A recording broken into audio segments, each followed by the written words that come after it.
प्रलम्बर शंभुदे पादं भूजयति नमो नमो भक्तिनदाय सच्चिदानन्दनामिने गौरशक्ति स्वरूपाय रूपानुगवराय गौराविर्वा भूमिस्तं निर्दिष्ट सज्जन प्रिय वैष्णव सार्वभौम श्री जगन्नाथ यति वाञ्छा कल्पतरुभ्यश्च कृपा सिन्धुभ्यैव च पतितानां पावनेभ्यो वैष्णवेभ्यो नमो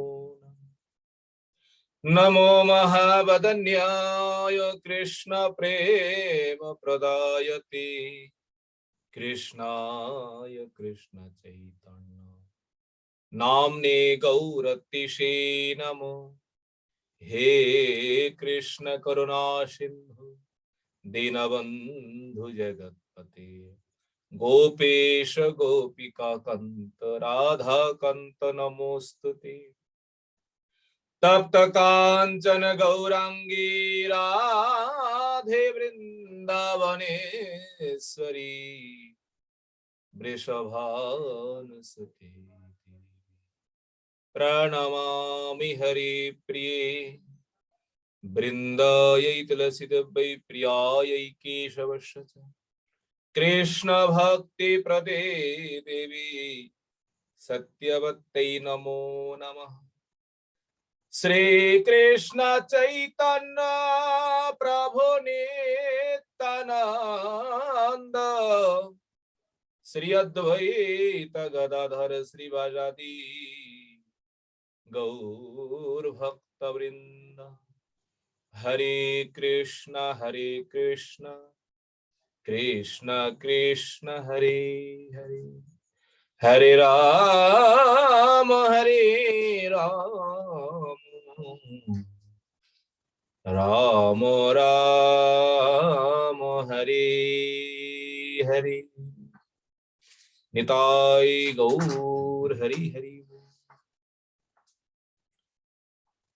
सर्वाग्र मुदे गुरुपाद पद्मो जगत गुरु नृतला विष्णु विष्णुपाद अष्टो शतश्री श्री श्रीमद् भक्ति वेदांत श्री वामन गोस्वामी गुरु महाराज जी के चरण कमलों में ये दास अधम का स्वाष्टम दंडवत प्रणाम। तत्पश्चात मदीय शिक्षा गुरुपाद पद्म परम पूजनीय परम वंदनीय श्री गोवर्धन दास बाबा जी महाराज जी के चरण कमलों में ये दास अधम का यथाचित दंडवत प्रणाम। समागत भक्तविंद समागत मातृविंद आप सभी के चरणों में ये दास अधम का यथायोग्य दंडवत प्रणाम। आज हम लोग नित्य जिस प्रकार भागवत कथा हम लोग सुनते हैं, प्रथम स्कंद और प्रथम स्कंदों में त्रयोदश अध्याय 13 अध्याय, इसी अध्याय में विशेष करके धर्मात्मा विदुर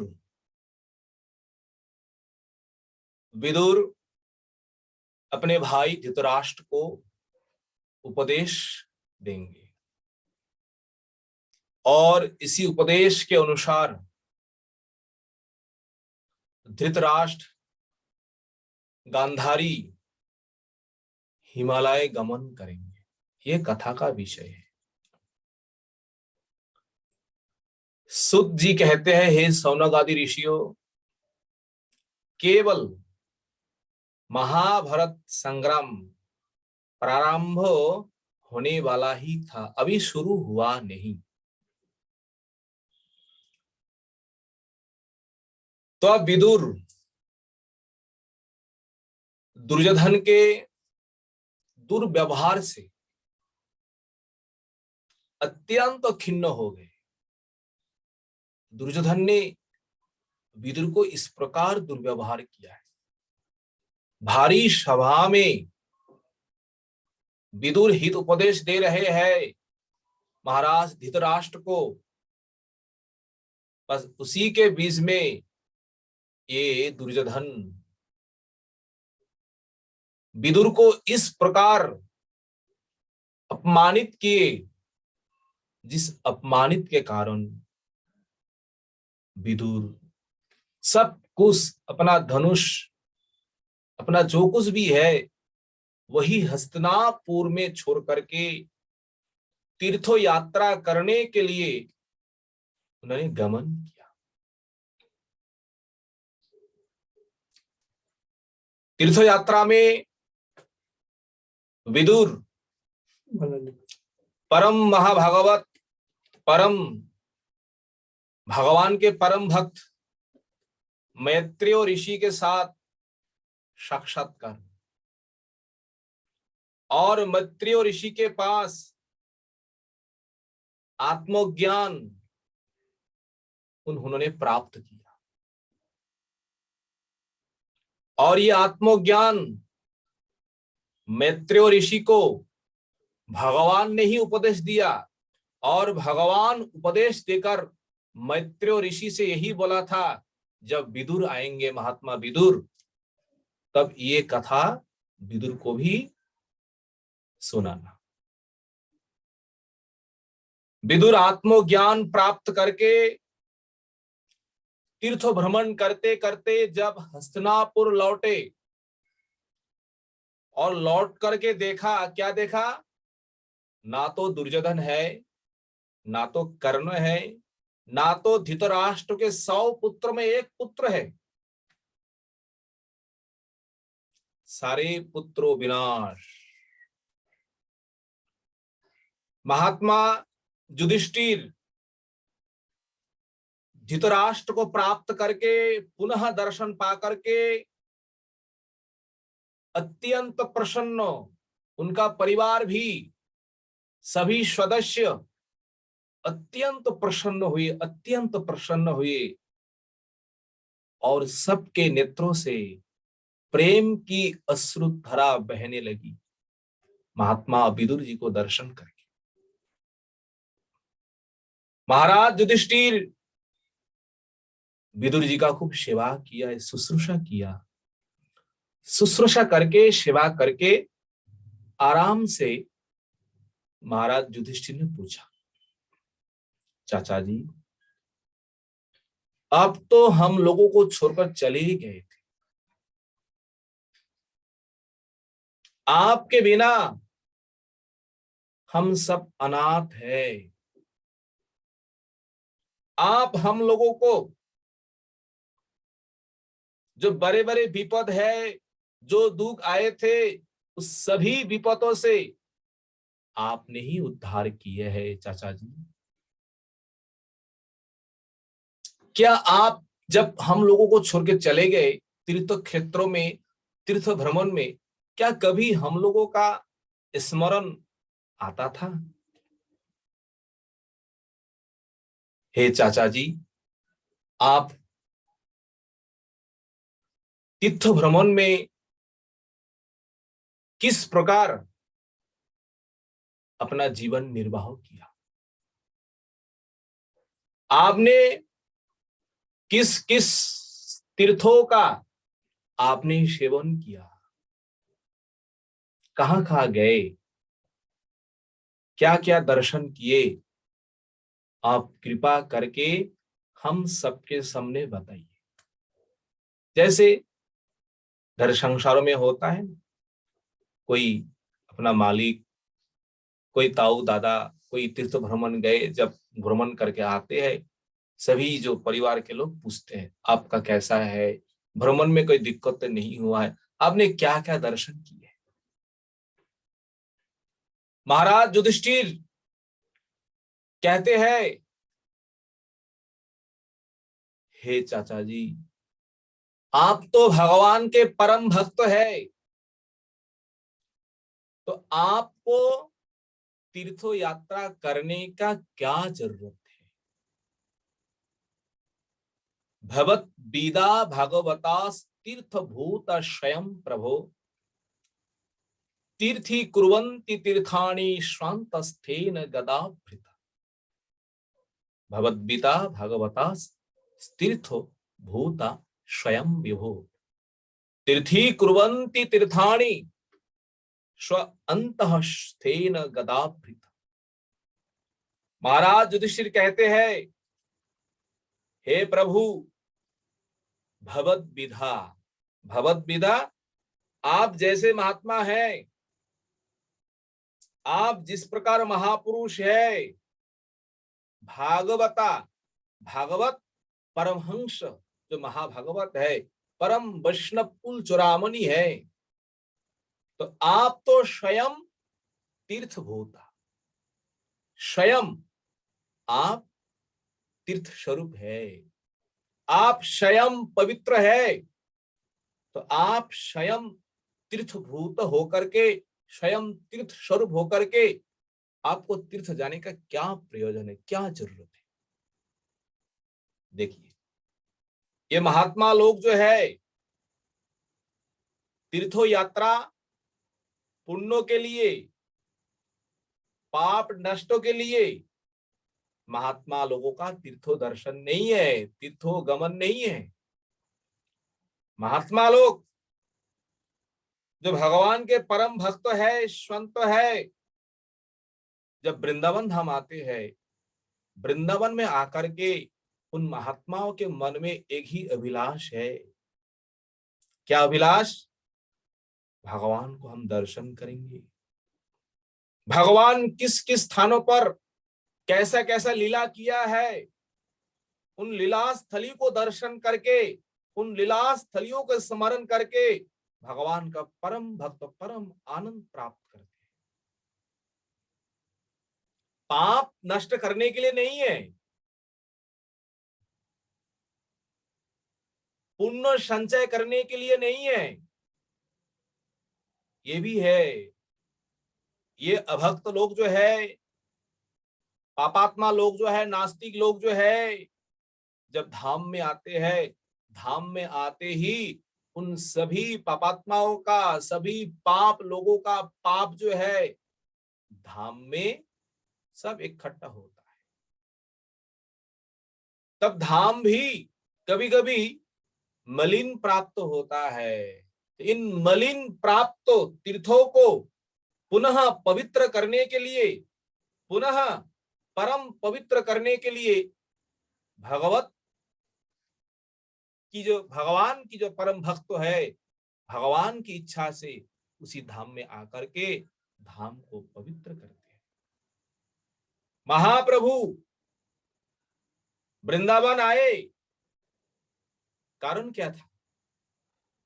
महाप्रभु वृंदावन में आकर के केवल यही ढूंढा था, कहां जाऊं, कहां पाऊं ब्रजेंद्र नंदन, कहां है ब्रजेंद्र नंदन, कहां पाऊं, कहां दर्शन होंगे। भक्तों का भी यही है, भगवान के धाम, धाम अर्थात भगवान का घर, घर में आकर के, भगवान के निवासों में आकर के भगवान को ही ढूंढना है। ये भक्तों का परम प्रयोजन है, परम ये प्रयोजन है। तो युधिष्ठिर महाराज कहते हैं, आप तो स्वयं तीर्थो स्वरूप है, आपको दर्शन करने से ही तीर्थों का फल प्राप्त होता है। देखिए, दर्शने पवित्र करो, यही तुम्हार गुण। तो महात्माओं में ऐसा क्या है, क्या विशेषता है, जिस विशेषता के कारण दर्शन मात्रों से ही जो मायावत जीव जो है, कर्मी जो है, पवित्र होता है। इसलिए कहते हैं उनमें क्या विशेषता है महात्माओं में? स्व अंतस्थेन गदाभृत,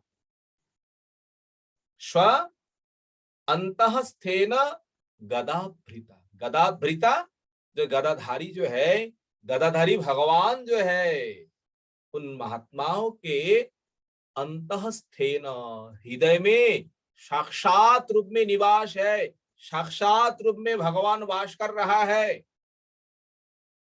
भगवान है तुम्हार हृदय सदा गोविंद विश्राम, गोविंद कहे न ममो वैष्णव परान। आपके हृदय में स्वयं भगवान विराजमान है, इसलिए भगवान जहां है वही धाम है, वही तीर्थ स्वरूप है। इसलिए युधिष्ठिर महाराज कहते हैं स्वांतस्थेन गदाभृत, भगवान है, भगवान को आप हृदय में धारण करते हैं, इसलिए अपवित्र स्थान को भी आप पवित्र करते हैं, अतीर्थों को भी आप तीर्थ के रूप में आप बदल देते हैं। तीर्थानी तीर्थी कुर्वंती, तीर्थों को भी परम पवित्र तीर्थ के रूप में ये महात्मा लोग कर देते हैं।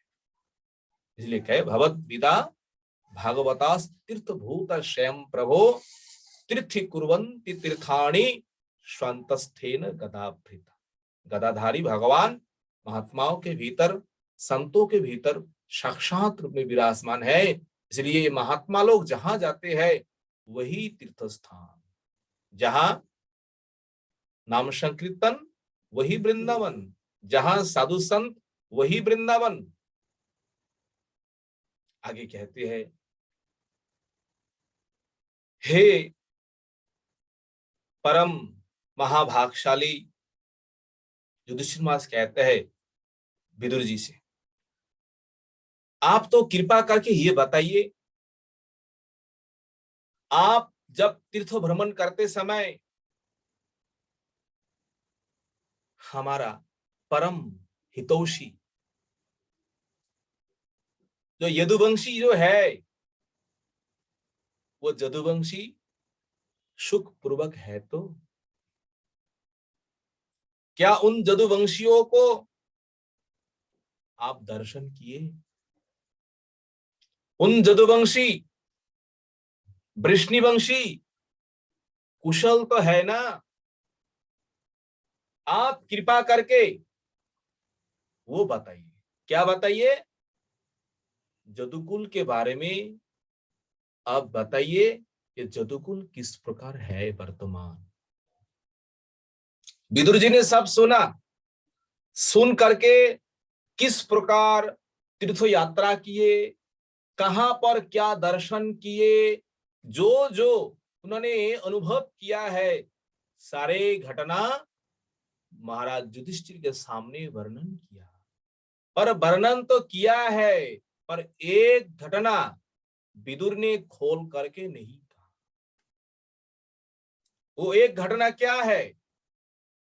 ये यदुवंशी जो है, यदुकुल का जो नाश, यदुकुल का जो क्षय, ये घटना महाराज युधिष्ठिरों के सामने, पांडव आदियों के सामने विदुर कहा नहीं है। विदुर तो सब कुछ जानते हैं। क्यों कहा नहीं है? इसलिए कहा नहीं है, अगर ये घटना महाराज युधिष्ठिर के सामने वर्णन करे, उस समय युधिष्ठिर को जो शोक होता था, जो दुख होता था, ऐसा दुख, ऐसा शोक जो वर्णना अति उसी समय हो सकता है महाराज युधिष्ठिर अचेतन होकर के गिर पड़े।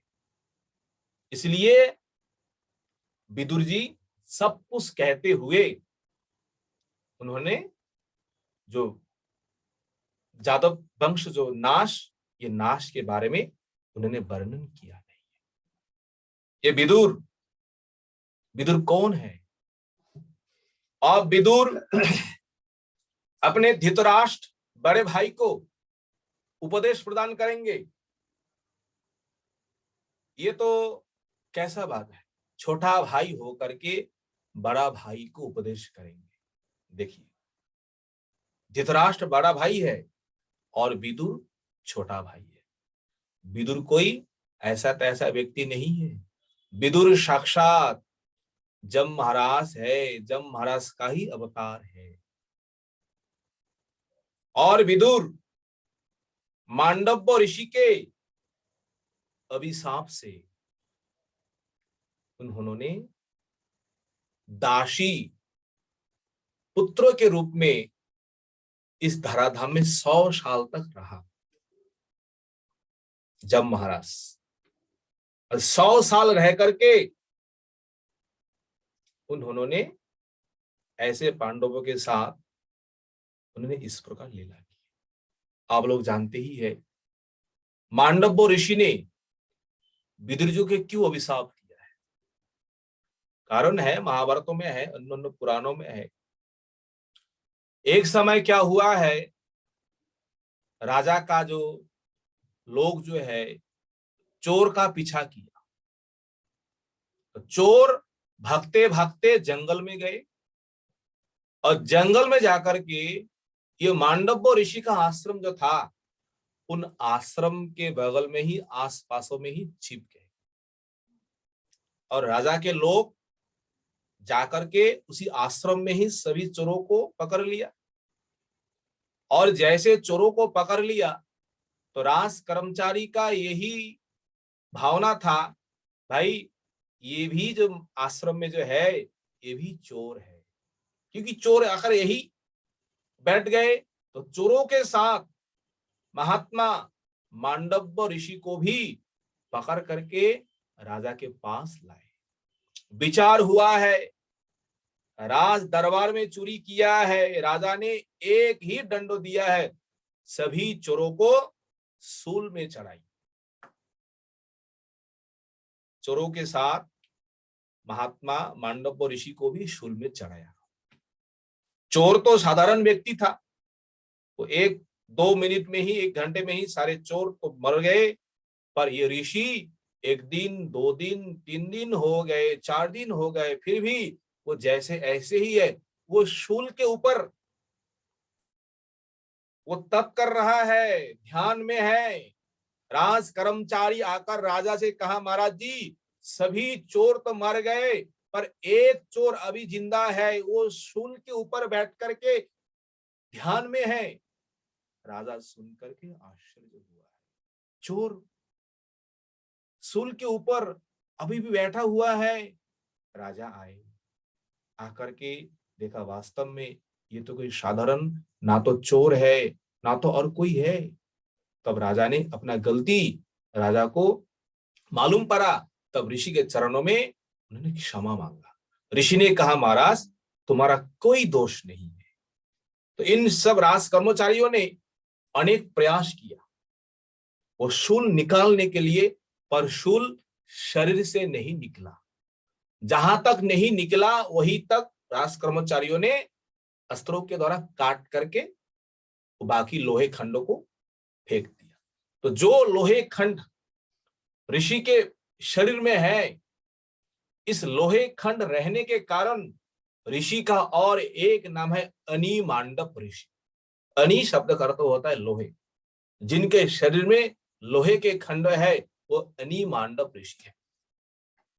तो ऋषि ने विचार किया है, जीवन में मैंने कभी पाप किया नहीं है, मैंने कोई ऐसा कोई अधर्म किया है जिस पाप के कारण, जिस अधर्म के कारण मुझे ऐसा दंड मिले। तो मुझे तो जानना ही पड़ेगा मैंने कौन सा गलती किया, मैंने कौन सा दोष किया है। सीधे वो मांडव ऋषि, अनी मांडव ऋषि कहाँ गए? जम महाराज जी के पास गए और जम महाराज के पास जाकर के कहने लगे, महाराज जी मैंने जीवन में ऐसा कौन सा पाप किया जिस पाप के कारण मुझे आज ऐसा दंड मिला। जम महाराज ने कहा, देखिए ऋषिवर, आपने छोटी उम्र में 5 साल के भीतर आपने क्या किया है, पतंग जो होता है ना, पतंगों को पकड़ पकड़ करके उनके पूंछ में जो घास जो है ऐसे कोई सूखा कोई आपने उसी में आपने बिंध दिया और वो पतंग उड़ उड़ करके कहीं दूर जा नहीं पाए और उसी के कारण पतंग भी मर गए। आपका यही दोष है, इसी दोष के कारण आपको शूल में चढ़ा पड़ना। मांडव ऋषि ने क्रोधित हो गए, महाराज जी आपने ऐसा कैसा विचार किया है? 5 साल के भीतर जो बच्चा जो है उनमें ना तो कोई ज्ञान है, ना तो कोई होश है, ना तो कोई विवेक है, और आपने उन बच्चों को भाई आपने विचार करके पाप पुण्य आपने हिसाब किया है? नहीं, ये अपराध है, ये दोष है। ऋषि ने कहा, मैं अभिशाप दूंगा, आपने ये घोर अपराध किया है जीवों के साथ, हम लोगों के साथ, आप एक विचारपति होकर। जब महाराज ने देखा ऋषि अत्यंत क्रोधित है, अब अभिशाप देंगे।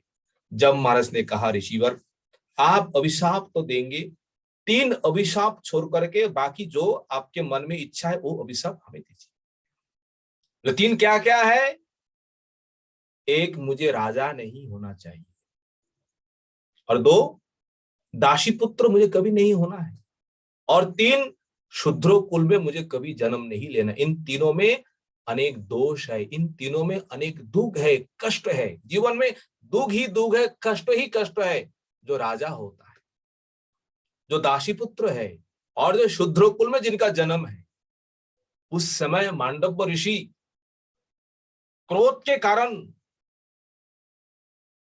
जब महाराज जी से कहा है, तुम्हें यही होना पड़ेगा, इन तीन कुल में तीनों स्थानों में जाकर के तुमको जन्म लेना पड़ेगा। देखिए, एक साथ मांडव्य ऋषि ने जब महाराज का ये श्राप दे दिया, तुमको राजा भी बनना होगा, और दासी पुत्र और शूद्र कुल, अभिशाप दे दिया है। तो एक ही साथ महाराज जम रास के अंश महाराज युधिष्ठिर, दासी पुत्र के रूप में महात्मा विदुर, और शूद्र कुल में एक वह महात्मा था, जो महात्मा उसी हस्तिनापुर में ही महात्मा निवास करते थे, और जिन महात्माओं को निमंत्रण करके द्रौपदी ने भोजन खिलाया था। हाँ, मुचि चंडल कुल में है। तो जिस समय जब महाराज इस कुल में आए हैं, मानव कुल में आए हैं, तब उस समय जमपुरी, जम का काम कार्य किसने देखभाल किया है? उस समय द्वादश आदित्यों में सूरज में एक अर्जमा नामक सूरज है, उन सूरजों ने 100 साल तक जम महाराज का काम किया। ये जम महाराज विदुर है, जम महाराज का ही अंश महाराज युधिष्ठिर है, और एक जो है शूद्र कुल में है, मोची कुल में है, वो तीन उनका स्वरूप है। तो महाराज युधिष्ठिर खूब करके पूछा, और महात्मा विदुर भी सारे घटना उन्होंने क्रम पूर्वक युधिष्ठिर महाराज को सुनाया। अब उसके बाद हस्तिनापुर में रहने का क्या उद्देश्य है विदुर का? वो तो तीर्थों में चले ही गए, ना तो विषय के प्रति आसक्ति है, संसार के प्रति आसक्ति है, फिर हस्तिनापुर में आकर के रहने का कारण एक ही है, अपने बड़े भाई धृतराष्ट्र के कल्याण के लिए, उन धृतराष्ट्र को तत्व ज्ञान उपदेश करने के लिए कुछ दिन तक हस्तिनापुर में ही रहा। उद्देश्य ये है, अपने भाइयों का कल्याण करना है, क्योंकि धृतराष्ट्र नाम का अर्थ क्या है?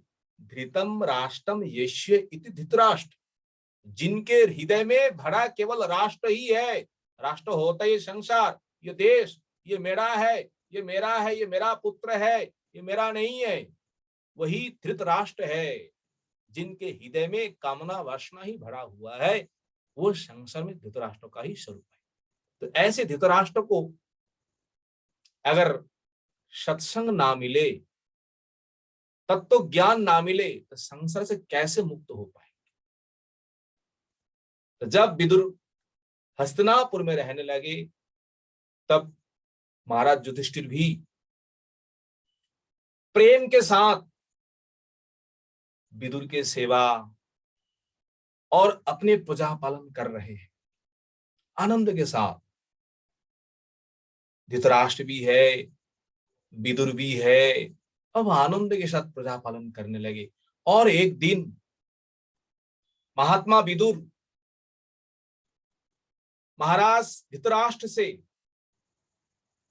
एकांत में बुला करके कहा, क्या कहा है? हे महाराज धृतराष्ट्र, आपको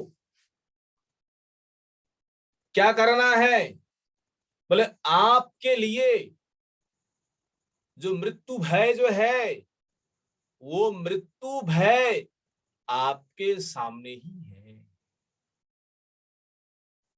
इस मृत्यु भय को, इन मृत्यु को संसार में कोई रोक नहीं सकता है। मृत्यु का कोई प्रतिक्रिया है ही नहीं है। आपको इस मृत्यु से कैसे बचना चाहिए? महाराज कुछ तो उपाय करो, कुछ तो करो महाराज। कम से कम तो ये तो कम से कम समझो, इस समय जहां आप उपस्थित है, कहां पर? पांडवों के साथ। और आपने पांडवों के साथ क्या नहीं किया, क्या नहीं किया? पांडवों को मारने के लिए अग्नि में जलाया, आप लोग सब जानते ही है।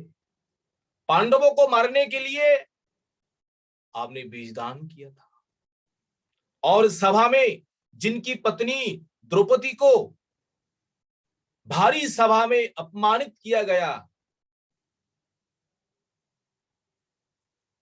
उनके दिए हुए अन्नों से आप जीवन धारण कर रहे हैं। आपको थोड़ा धिक्कार भी नहीं हो रहा है, आपको थोड़ा गिलानी लज्जा भी नहीं हो रहा है? हम किसके किसके द्वारा दिए हुए अन्न हम खा रहे हैं? जिन पांडवों ने आपके 100 पुत्रों को विनाश किया है, सारे परिवार को, सारे पुत्र पौत्र सबको जिन पांडवों ने वध किया है, विशेष करके भीम, और आप अंतों में इन्हीं पांडव के पास में रह करके आप जीवन धारण कर रहे हैं। तो ऐसे जीने का क्या लाभ है महाराज? ये जीने का कोई लाभ नहीं है, ऐसा जीवन व्यर्थ ही है। तो आपको कम से कम तो ज्ञान होना चाहिए। विदुर कहते हैं, अंधः पुरैव बधिरो मंदो प्रज्ञस्य सांप्रतम विशीर्ण दंतो मंदाग्नि शरागो कपो मुद्बहम। हे महाराज धृतराष्ट्र, पूरा एवं पूरा होता है आप पहले से, अंध अंध होता है आपका दृष्टि शक्ति है नहीं, आप पहले से अंधा है। और इस समय शाम प्रथम इदानीम ज्यादा उम्र होने के कारण, बुढ़ापा होने के कारण बधिर बधिर होता है। आपके भीतर श्रवण करने का शक्ति है नहीं है। आप कानों से ना तो सुन पाते हैं, आंखों से ना तो कुछ देख पाते हैं। मंद प्रज्ञ, प्रज्ञा प्रज्ञा बुद्धि मंद, आपका बुद्धि भी ठीक नहीं है। अगर बुद्धि ठीक होता, आप इस प्रकार विषय में आप फंसे नहीं रहते। देखिए विदुर किस प्रकार अपने भाइयों को विषय से वैराग्य कराने के लिए उपदेश दे रहे हैं। मंद प्रज्ञ, मंद बुद्धि, विशीर्ण दंत, विशीर्ण दंत आपके शरीर में है क्या? भोग करने के लिए विशीर्ण दंत, दंत होता है दांत, विशीर्ण होता है सारे दांत निकल गए।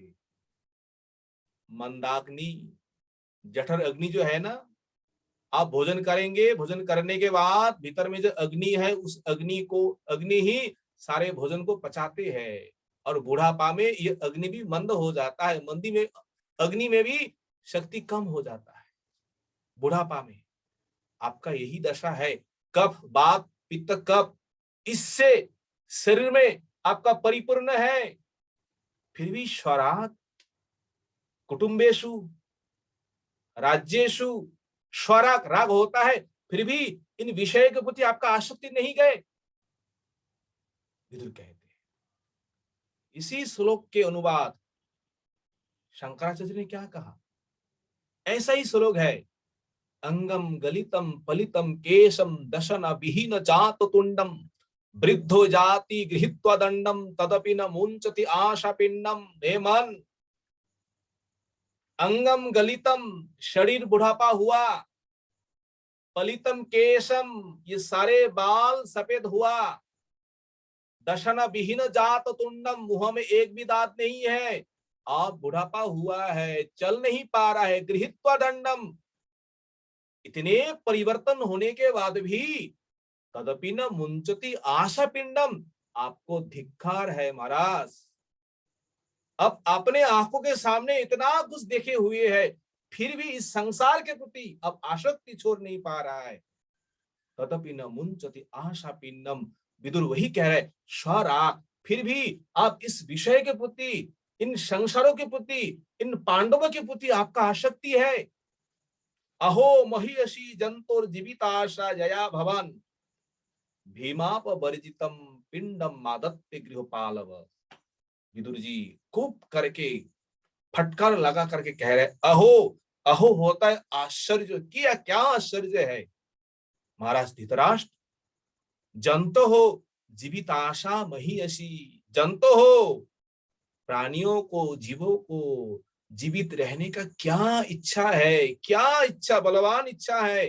कोई मरना नहीं चाहता है। आप कितना भी प्रयास करो, हम संसार से नहीं जाएंगे, संसार में हम नहीं मरेंगे। आप इच्छा करने पर भी आपका इच्छा कोई काम नहीं करेगी, क्योंकि प्रकृति का नियम है।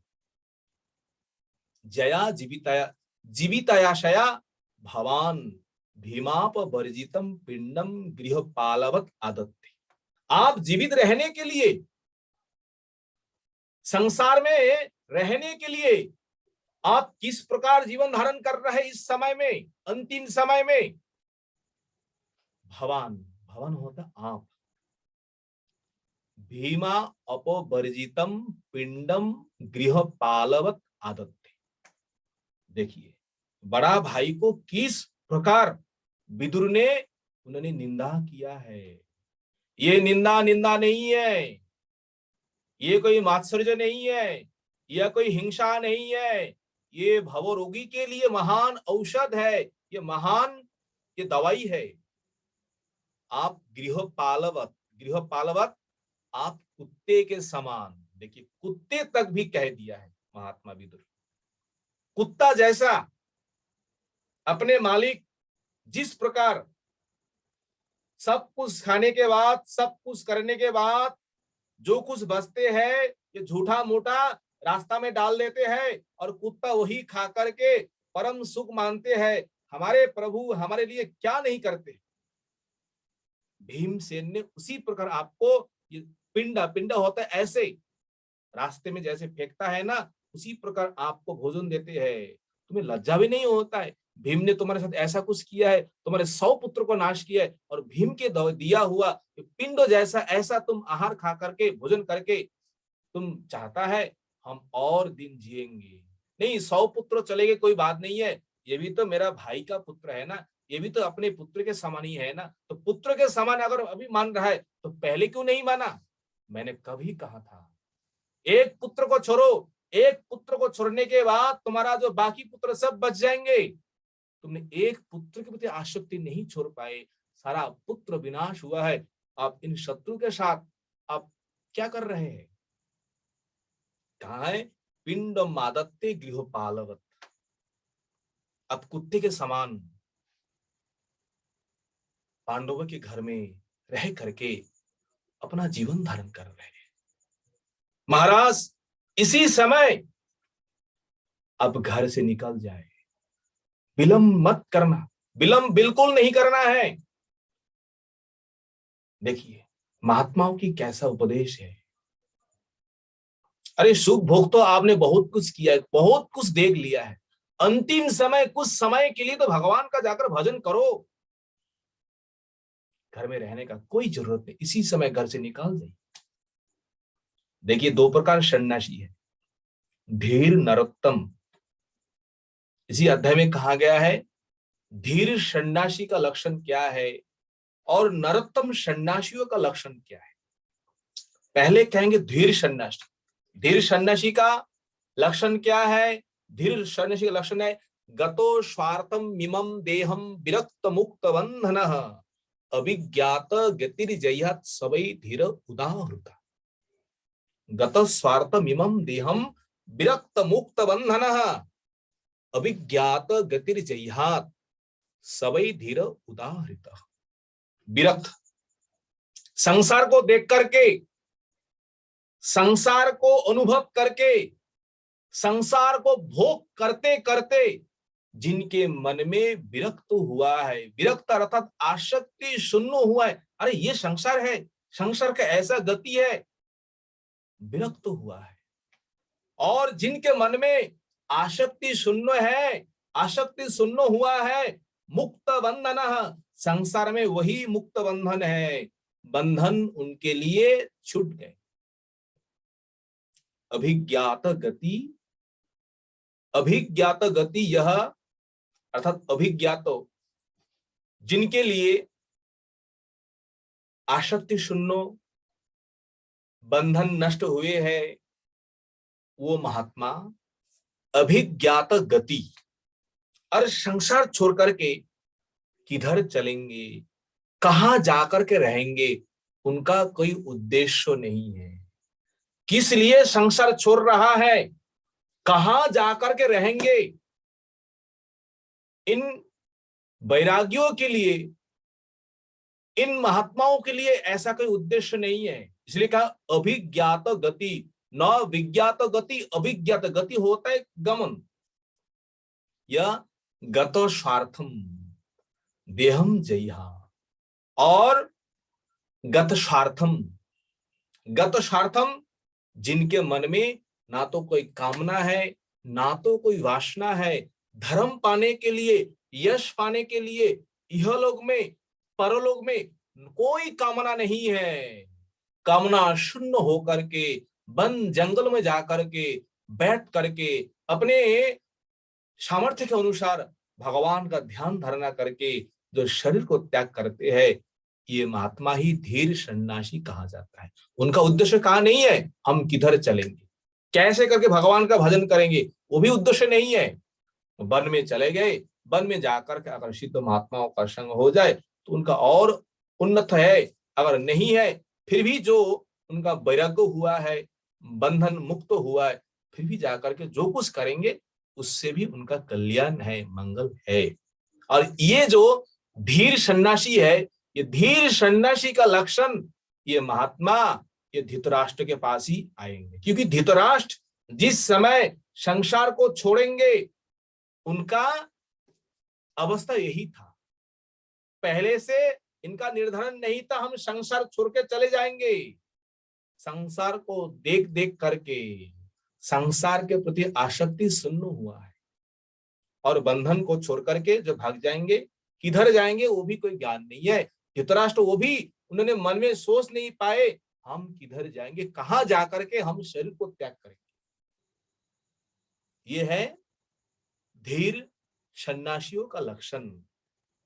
और एक सन्यासियों का लक्षण है वह है नरोत्तम, नरानाम उत्तमम इति नरोत्तम।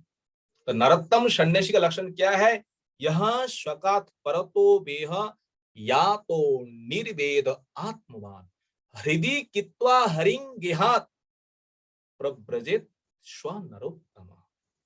देखिए यह आत्मवान पहले से ही आत्मज्ञ है, परम ज्ञानी है, स्वकात परतोवा, स्वकात अपने हृदय से वैराग्य उत्पन्न हुए हैं, अपने मन में आसक्ति शून्य हुए हैं, अब संसार में मुझे नहीं रहना चाहिए, वन में जाकर के कुछ करना चाहिए, भगवान का भजन करना चाहिए। अगर ऐसे भी महात्मा है जो अपने के भीतर ये वैराग्य पैदा नहीं होता है, परतो बा, परतो अर्थात कोई दूसरे महात्मा आकर के, दूसरे संत महात्मा आकर के उनको उपदेश देते हैं तुम भगवान का भजन करो।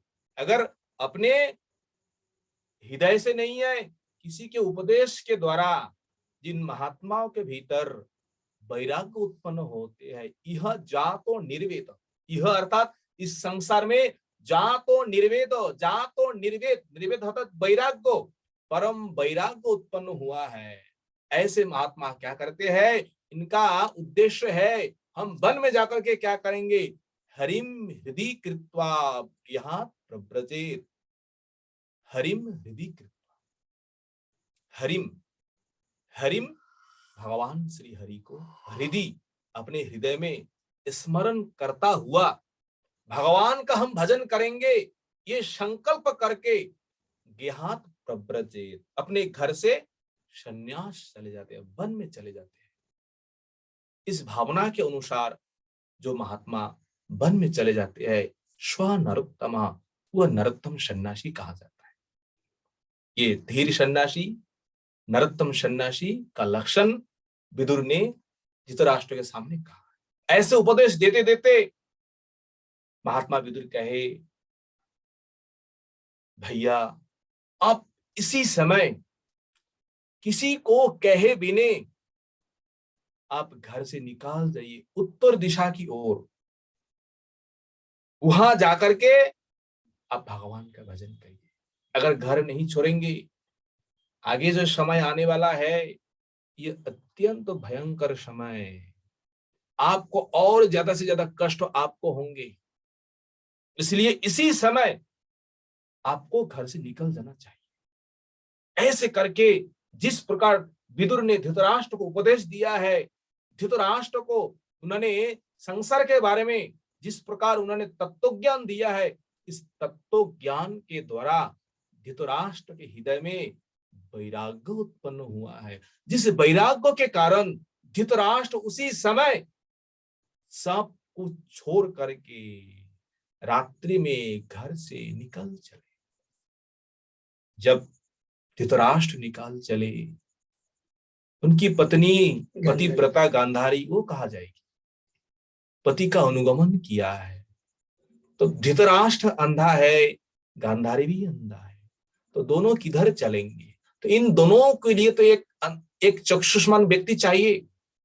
अंधा व्यक्ति मार्ग नहीं चल पाएंगे, गमनागमन नहीं कर पाएंगे। उन अंधा व्यक्तियों के लिए, पथ प्रदर्शक के लिए एक ज्ञानवान, एक चक्षुष्मान व्यक्ति होना चाहिए। कौन है? विदुर ही उन दोनों का ही पथ प्रदर्शक बने। भैया इस प्रकार जाना है। किस प्रकार? धृतराष्ट्र ने कहा, विदुर मैं तो अंधा हूं, मैं किधर जाऊं, मुझे मार्ग नहीं मालूम पड़ रहा है। अंधा वही है जिनके भीतर में कामना वासना भरी हुई है, जो धृतराष्ट्र के समान है। और गांधारी वो नेत्रवान होते हुए भी अपने आंखों में पट्टी लगा लिया है, देखते हुए भी सुनते हुए भी जो अपने आंखों में पट्टी बांधा है, वो भी गांधारी है। इन दोनों के लिए, उद्धार के लिए विदुर जैसे महात्मा है, ऐसे महात्माओं को जरूरत है। विद ज्ञान, विदुर जो विशेष ज्ञानी है, विशेष ज्ञान में पारदर्शिता है, वो विदुर है। तो विदुर जैसे महात्मा, ऐसे महात्माओं का अगर हम जैसे धृतराष्ट्र, हम जैसे अंधा अज्ञानियों, ऐसे महात्मा का संग मिले तो हमारे लिए भी मोक्षों का द्वार, मुक्ति का द्वार खोल जाएंगे। तो एक हाथ विदुर के कांध में रखे और गांधारी अपने पति के कांध में रखे, विदुर आगे आगे जा रहा है और दोनों पीछे पीछे जा रहा है। चलते चलते कहा, उत्तर दिशा में हिमालय तक पहुंच गए। और इधर क्या हुआ? नित्य नियम के अनुसार महाराज युधिष्ठिर अपनी पितृमातृयों को प्रणाम करने के आते, और आस आकर देखा, ना तो माता है, ना तो पिता है, ना तो चाचा है, कोई है नहीं है। संजय वहां था। युधिष्ठिर देख करके सबसे पहले अत्यंत बेकुल हो गए। संजय, ये हमारे नेत्रहीन माता पिता कहाँ चले गए? तुम बताओ, तुम तो जानते हो ना, क्या मैं जैसा अपराधी, मैं जैसा ये माने उनके लिए जो अत्यंत अहितकारी मुझे कारण, क्या ये सब गंगा में जाकर डूब तो नहीं मरे? युधिष्ठिर महाराज अत्यंत विलाप करने लगे। संजय, तुम कहो, ये हमारे माता पिता कहाँ गए? हम बचपन से ही इनके अनुगत्य में, इन्होंने हमें पालन पोषण किए, क्योंकि हमारा पिता तो बचपन में ही संसार छोड़ के चले गए थे। संजय ने कहा, महाराज मुझे कुछ पता ही नहीं है, आपके माता पिता कहाँ चले गए। ऐसे जैसे हो रहा था, उसी समय देवर्षि नारद आए महाराज युधिष्ठिर के पास। महाराज युधिष्ठिर, उन्होंने क्या किया है? देवर्षि नारद का दुखित मन से पूजन किया। पूजन करने के बाद पूछा, हे देवर्षि नारद, आप तो कम से कम ये बताइए, हमारे नेत्रहीन माता पिता कहाँ चले गए? आप तो ये बताइए कृपा करके। देवर्षि नारद ने कहा महाराज चिंता मत करो, शोक मत करो, ये संसार सब काल के अधीन है। काल सभी जीवों को किसी के साथ मिलाता है, किसी के साथ वियोग करते हैं। ये संयोग वियोग करना ही काल का स्वभाव है। कोई नहीं एक जगह में रहता है। जो संयोग हो रहा है वो एक दिन वियोग हो जाएंगे। आप किसके चिंतन कर रहे हैं? आप मन में सोच रहे हैं हम है इसलिए हमारे नेत्रहीन माता पिता सब कुछ करते हैं, सब कुछ खाते हैं। ऐसा नहीं है। जो जिनका भाग में है वो वही प्राप्त करेंगे। अब ये केवल ये चिंता छोड़ करके आप प्रजापालन करिए। नहीं आप बताइए कहाँ चले गए? अब देवर्षि नाथ कहते हैं सुनो, महात्मा विदुर के साथ धृतराष्ट्र गांधारी अब इस समय हिमालय में ऋषियों के मुनियों के आश्रम में अवस्थान कर रहे हैं। और वहां धृतराष्ट्र गांधारी अब खाना भी छोड़ दिया, केवल जल पी करके रह रहे हैं। और जल पीकर रह रहे हैं और उन्होंने क्या किया है, अपने सारे इंद्रियों को जीत लिया, सारा इंद्रियों को वश कर लिया है। और इस समय समाधि में है, इस समय घोर तपस्या में है दोनों। और इस समय उन तपस्याकारी धृतराष्ट्र के सामने, गांधारी के सामने तुम मत जाओ। तुम जाएंगे तो उनका भजन में विघ्न होंगे। ध्यान से सुनो, आज से 5 दिन के अंदर धृतराष्ट्र अपने योग समाधि के द्वारा अपना शरीर को भस्म करेंगे। और गांधारी भी ये देखते हुए अपना शरीर पति के शरीर में वो भी विसर्जन देंगे। वो भी पतिव्रता नारी पति के साथ गमन करेंगे। आप कहेंगे नहीं महात्मा विदुर है, चाचा को तो लाऊं वहां से। बोले नहीं है, ऐसा भी नहीं है। इस समय विदुर वही है। और जैसे ही इन दोनों ने भगवत धाम प्राप्त करेंगे, परलोक प्राप्त करेंगे, महात्मा विदुर भी वहां से तीर्थ भ्रमण के लिए कहीं और दूसरे स्थान जाएंगे। तुम जाकर के कोई फायदा नहीं है। तुम प्रजा पालन करो, भगवान का भजन करो, ये दुश्चिंता त्याग करो। मैं ही इन सबको खिलाता था, मैं ही सबको पिलाता था, ऐसा कुछ नहीं है संसार में। सब अपने अपने भाग के कारण सब खाते हैं, सब पीते हैं, सबका सुख भोग है। कोई किसी का संसार में कोई करता नहीं है, कोई मालिक नहीं है। इस प्रकार देवर्षि नारद महाराज युधिष्ठिर को खूब करके समझाया। और जैसे समझाया, देवर्षि नारद के वचन के अनुसार महाराज युधिष्ठिर को शांति मिला। न कोई भी, अब तो ये खबर तो मिला है धृतराष्ट्र और गांधारी अब तो है, अब तो ऋषियों के आश्रम में है, अब समाधि में है, अब तो भगवान को प्राप्त करेंगे।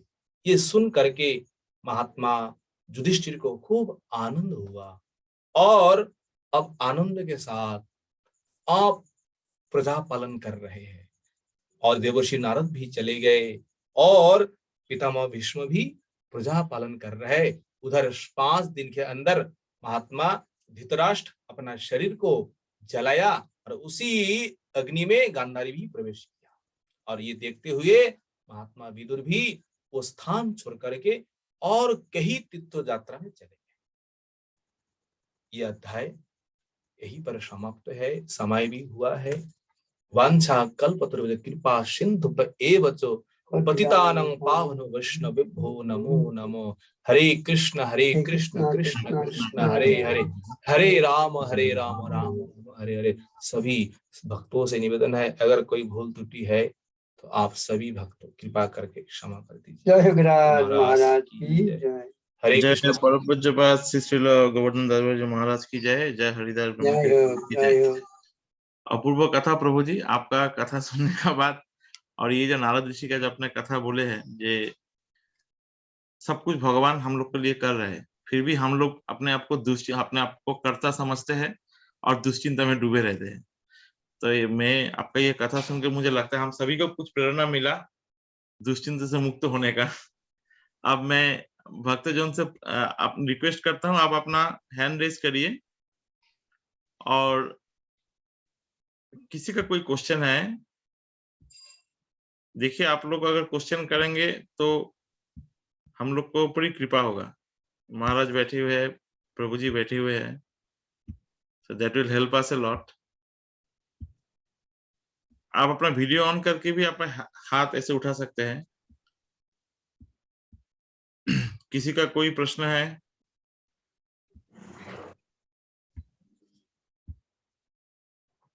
ठीक है प्रभु जी। हाँ, लगता है किसी का प्रश्न नहीं है।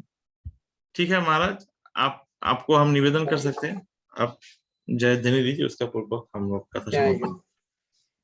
जय श्री श्री गुरु गौरांग गांधार्विका विनाथ बिहारी राधा कृष्ण गोपाल राधा गिरिधारी राधा श्याम सुंदर गोविंद गोविंद मदन मोहन गोपाल जय जगत गुरु परिचालक बामन गोस्वामी गुरु महाराज की जय। जय केशव गोस्वामी महाराज की जय। नित्याल्लाह गोस्वामी मथुरालाल बाजी महाराज की जय। नित्याल्लाह गोस्वामी सरस्वती प्रभुपाद की जय।